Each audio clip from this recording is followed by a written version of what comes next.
Hello friends, I am Chevee. Welcome to my shed. How are you today? How's life in your world? How's things where you are? I hope it's all good and great and wonderful. I got a message the other day that I was supposed to check my P.O. box, which I haven't done in apparently a couple of months because there was some mail in there from September that was kind of important. And so I said, okay, I will go check my P.O. box. And it just so happened I had to run an errand anyway, so I went and did that. This is not what was in my P.O. box. This I ordered.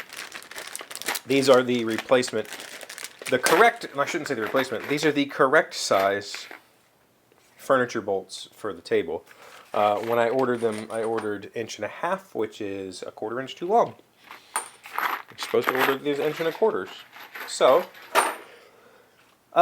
this is what was in my P.O. box. And this was sent by Chris. So I have no clue what's in here, because if you order from if somebody buys me something on my wish list, I can kind of see it, but more importantly, those packages go to my house, and I have informed delivery through the post office, so I will get a notification that the package is coming. And if I haven't ordered anything, it could be something from Portal Games, it could be, something from a friend, but most times it's something from Amazon.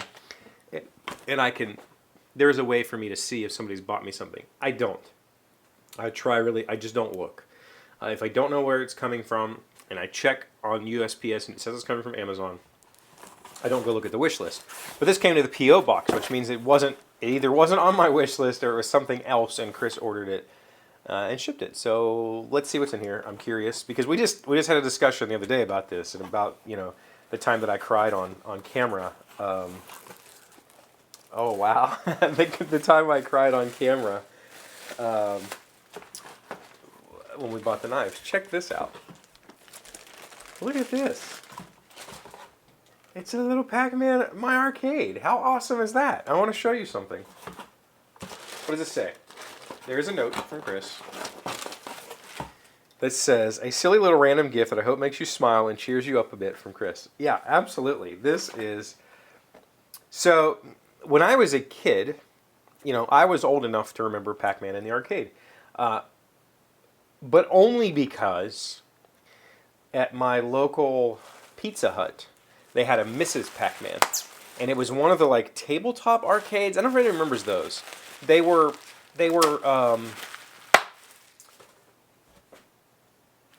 it was like table height, like 3 feet tall or something, like 36 inches or something, and it was just a square, and you could sit, 2 players could sit, and there was a way it was 2-player. I don't remember if you took, I took a turn, then you took a turn, but it was like competitive, and you would sit on a chair and play looking down at the console, and that's what I want to show you. Hold on.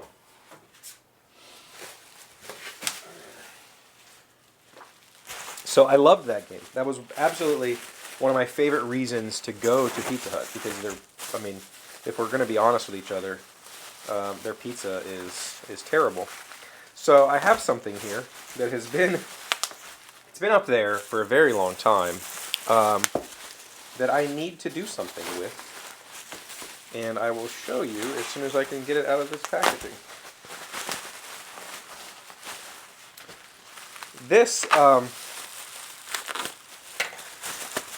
This technically isn't, I don't own this, but I guess I kind of do. I mean, it's been in my house forever. It's a Miss Pac-Man marquee.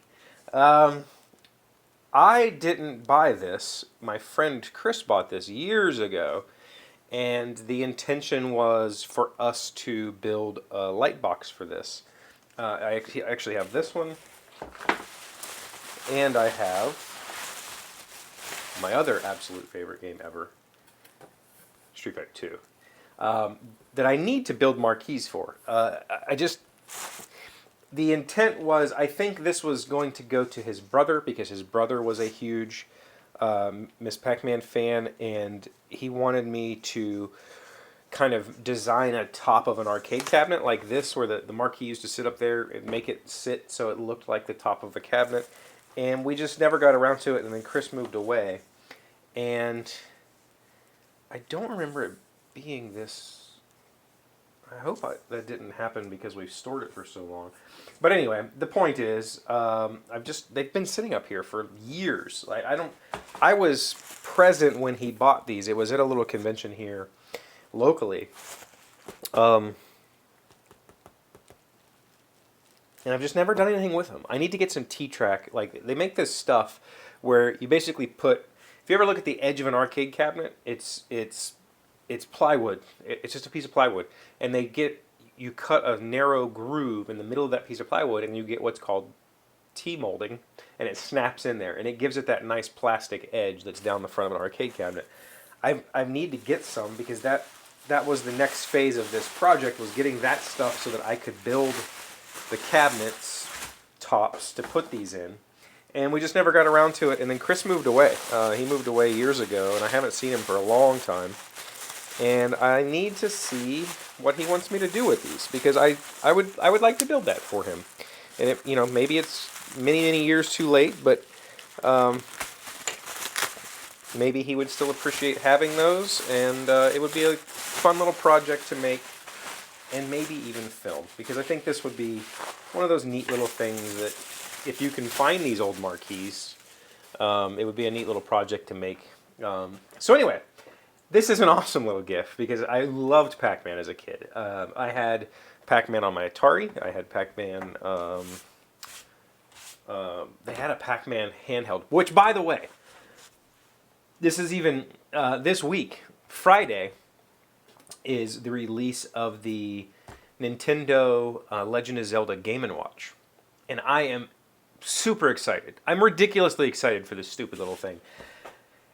I pre-ordered it the moment it was announced. I pre-ordered one from Amazon. And if you don't know what the Game & Watch was, it was a little handheld device. They had a couple of them back in the 80s. There was a Mario one, there was a Zelda one, and it was basically like an old school LCD game, which when I say that nowadays, people think LCD like a TV. No. These were like, they had like fixed images that could light up. And so it was these really cheesy games. And I wanted them so bad, and I could just never get one. My parents wouldn't buy me one. And then Radio Shack had a version of those types of games. I forget what they called theirs, but they had a whole bunch of them. There was a tank game, an airplane game, and a racing game. And I did end up getting a couple of those. But they were just these like credit card size little handheld gaming devices. This was like probably pre-Game Boy. But I really always wanted a Legend of Zelda Game & Watch. And it's coming out on Friday. And I'm stupid excited about it. Like really stupid excited about it. It's just, it's nothing special, but this is something special.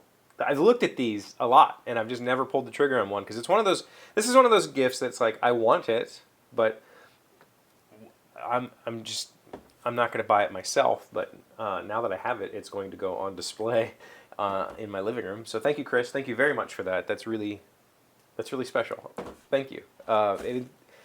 Yeah, I need to do something with this marquee, so thanks for reminding me that needs to happen. That's all I have for you today. Thank you for being here as always. Thank you for liking, commenting, subscribing, being amazing friends, wonderful people. I really appreciate you, and I'll see you again tomorrow. Today's word you should notice sounds smart is ineffable. It is an adjective meaning something so fantastic, incredible, or difficult to grasp it cannot be described in words. Poet Ezra Pound wrote of the infinite and ineffable quality of the British Empire. Ineffable. I-N-E-F-F-A-B-L-E. I love that word. That's one of my favorites when I'm writing about fantastical things. Like in the book that I wrote last year, the people often called the magic just ineffable. Like that, yeah. Anyway, good word.